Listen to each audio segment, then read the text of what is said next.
Le tre chiavi dinamometriche ordinate, di cui due della Goyo, questa è una delle due della Goyo, questa mi sembra la più accurata, impostata su 5 Nm, effettivamente si vede perfettamente la tacchetta sia sulla serigrafia dell'asse verticale, che si vede perfettamente la tacchetta del 5, sia la ghiera orizzontale indica appunto 00 e quindi è correttamente impostata su 5.0 Nm, a differenza delle altre che a mio avviso quando venivano impostate su un 5.0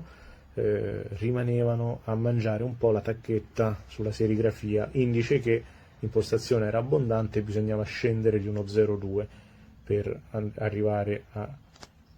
ai 5 Nm.